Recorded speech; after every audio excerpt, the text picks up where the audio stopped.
This is a SAM Coupé, an 8-bit computer released in 1989 by Miles Gordon Technology. But even ZX Spectrum backwards compatibility couldn't help fend off the assault of 16-bit machines. These new monsters were turning everybody's heads, in the home, and even to some extent in the classroom. It was too little too late.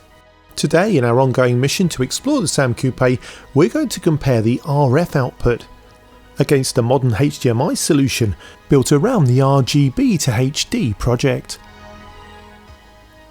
Because this machine can output a surprisingly good image, if you can get it out of the machine. And you'll be pleased to know that I'm going to get it out right now. Mark fixes stuff.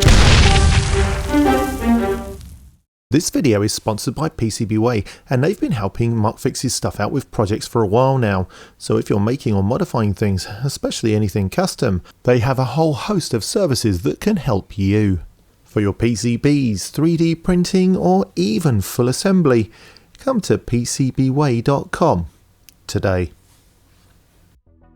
One of the main problems that we have with RF is that the power supply unit also contains the RF modulator, which creates the signal from the inside of the machine. And this power supply runs hot. I mean, really hot. Some of the components in here are over 80 degrees centigrade, and that's causing this power supply to fail after it's been on for too long. So we need to replace this in a later video, but let's see how we can get on for today, because we need this for RF. Hang on in there, old timer. Stay away from the light, Carol Ann. For the RF, I'm going to grab my cable in my hand and slip it into the rear socket. This SAM HDMI output unit was kindly donated by Wayne, otherwise known as Retro Robbins on the YouTube. Wayne does a lot for me and other retro YouTubers, so I'd like to say a big thanks to him. This plugs into the expansion connector and converts RGB directly into HDMI. But let's not get ahead of ourselves, RF first. I've turned on the SAM and set the TV to auto-tune. It should pick it up around channel 37. There we go. I'm using this massive telly because it has RF and HDMI, which will allow me to do direct comparisons. And the output is naff. I mean, well, it's probably okay and would have been hidden by CRT technology. And the noise coming from the speakers is as bad as the noise in the colours. Awful. Let's fire something up so we can give the RF a real world test. F9 auto boots diskettes on the SAM, and we're back with the SAM Revival 26 diskette, again kindly given to me by Retro Robbins. I'm choosing to use Blocker because it's got quite a static image. By loading the Blocker practice level, we can have the same image on the screen for RF as we will for HDMI. And we can see all the noise from RF right here. It's a shimmering mess. And of course it's not helped by the upscaler in the HDMI panel, which takes that mess and makes it worse. So observable facts are that the image is noisy and so's the audio. It's time to try our HDMI miracle cure. Bearing in mind that the whole thing is still running on a very stressed power supply from 1989. The SAM HDMI plugs into the Euro connector on the back of the machine, and then we're going to connect it to the TV using a mini HDMI to full-size HDMI cable. The mini HDMI actually plugs into the HDMI output on a Raspberry Pi, which is underneath the RGB to HDMI. Okay, I'm not sure how this is going to go, but let's go for it. We'll start up with RF and then we can switch across to HDMI. So we know the machine's on and it's outputting a signal. And that's terrible news because the HDMI is saying it's not available, which means the HDMI port on the TV isn't receiving a signal. This sucks. Boo. There also seems to be a distinct lack of activity on these LEDs, which is suspicious to say the least. And yes, I tried wiggling the HDMI cable, but that didn't make any difference either. I thought this was going to be an easy video. Power off. And let's open this up and see what the problem is. Right, so the case has been 3D printed by Wayne. He said it's just something he knocked up quickly in Tinkercad, but it's really not bad for a quickie. The wires are connected using DuPont connectors, which are then glued in place so it doesn't look like they can move. The HDMI port is mounted on the Raspberry Pi, so it must be okay. I decided to pull it out and have a really good look at it. Pin headers like this can be a bit tricky, so I was very gentle when I was pulling them off. And with the pin header disconnected, we can see the Raspberry Pi underneath, and assuming the image is correct on the SD card, it looks like everything is in order. I decided to remove and replace the cables in case they needed reseating. But being honest, I can't see anything wrong in here. I'm wondering if it's something more simple. It could be my HDMI cable, for example. I've not used it before, it's brand new out of the packet, so maybe there's something wrong with that. When I was putting the unit all back together, however, something struck me. The mini HDMI isn't going all the way in. It's floppy and keeps slipping out. In fact, it's really loose in the hole. And nobody wants that. So I think the case is actually too thick for my particular HDMI cable. Maybe Wayne's are thinner or have a longer shaft. So we've got a couple of options. I could take everything out of the case, which would be a bloody nightmare, or I can take these two boards out, rotate them slightly, and then pop the HDMI in like this. And that's a much better fit. It slid all the way in. And this is probably what's caused the problem. The HDMI protocol has a kind of handshaking where it tells the device that's plugged in what the screen can handle, resolution and stuff. Without that information, the Raspberry Pi can't output a signal, and I don't suppose the RGB to HD knows what to do, so it probably doesn't even start up. Let's see what inputs are available. And immediately we can see that HDMI 1 is popping up now.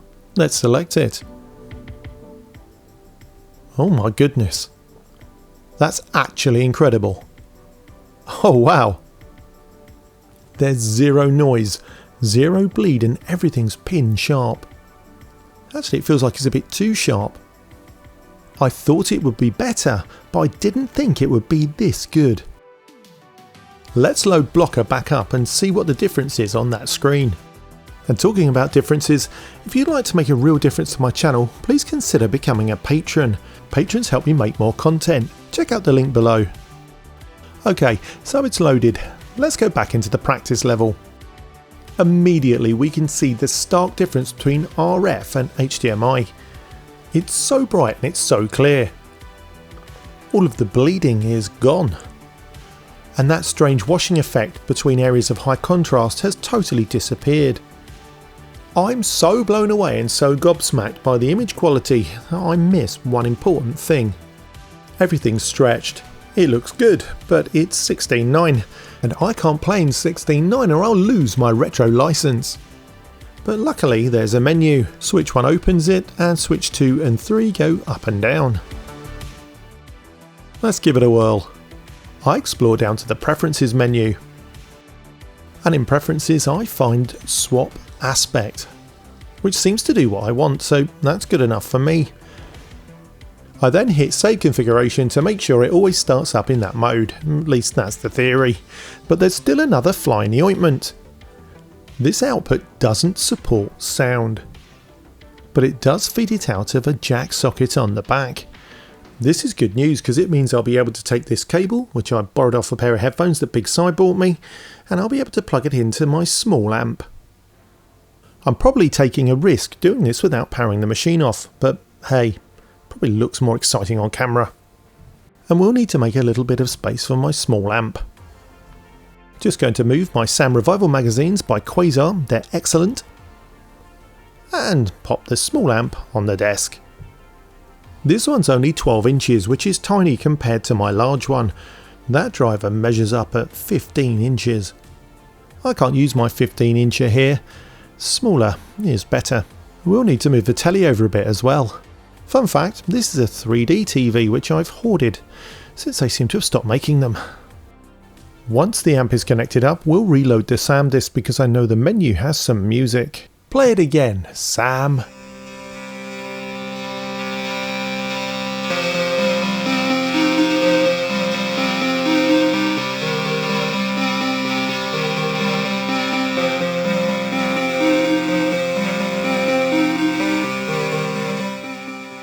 The sound out of the SAM is fantastic.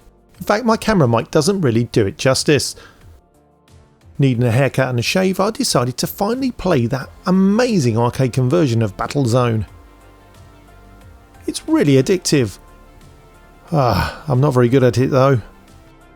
The SAM always lived in the shadow of the Spectrum, and this next game is not going to help dispel that. It's a game on the cover disc of the Revival Issue 9 Revamped Edition, and it's Manic Miner. I really love the SAM Revival magazines, they're absolutely fantastic. Colin does such a great job on these, and considering what a niche machine it is, it's a labour of love. Even finding DD diskettes these days is getting more difficult. Fantastic effort, Quazar. There's still so much to do on this machine, but I think we should take a break and maybe play some games. On this channel I don't often get to enjoy the fruits of my labours and play games, so I've decided I'm just going to stop and play some Manic Miner. I've played Manic Miner a lot on the ZX Spectrum as well as lots of other platforms, and it's often different. I wonder if I'll just be able to play the levels like I usually do, or whether it will catch me out. The original Manic Miner had 20 levels. Game 1 here has the original 20 levels, Game 2 has 20 more, and Game 3 steals from status quo, with another 20 levels going down, down, deeper, and you guessed it, down. We'll just start with the story so far and see how accurate it is, or more accurately, if I can remember how to play it. And I'm happy to report it was just like playing the old version. I thought I'd come a cropper on level 2. But no, it's exactly like playing the Spectrum version. Incredibly faithful. Unbelievable really. I loaded up Game 2 and played some really interesting levels. That and switching to Game 3 really reminded me that with Manic Miner, we didn't always know the best way to do the levels. It took working it out until we could finally finish all of those levels without even thinking. Not the case here. I am so ashamed. That's really fantastic. The SAM Coupé was a much more capable machine than the ZX Spectrum, but compatibility with the ZX Spectrum back catalogue wasn't enough to attract the swathes of users they were hoping for. So the machine fell by the wayside. But our SAM Coupé journey is just beginning. We need to cut some kind of hole in this case so my cable fits in, and we really need to sort out this power supply, so we need to make a modern equivalent. This one's hotter than Satan's undercarriage. Thanks to Ian Stone Lake for donating the SAM. Thanks to Retro Robbins for the HDMI unit, and thanks to Quazar for the amazing magazine. But huge thanks to my amazing patrons appearing on the screen right now. Patrons drive the channel, in fact they're keeping the wolf from the door right now. Patrons help me in so many ways, financially, and also they help me steer the channel by helping me make decisions. Patrons get ad-free early access to all my videos. They also get to see random musings from behind the scenes. I'll often ask my patrons what they think I should do next. I've never given the option of just telling me to shut up, but they might take that. Come to www.patreon.com/MarkFixesStuff to become one of the Patreon crew. Patrons also get the supernatural ability to find that one missing screw 10 minutes after buying a pack of 20 online.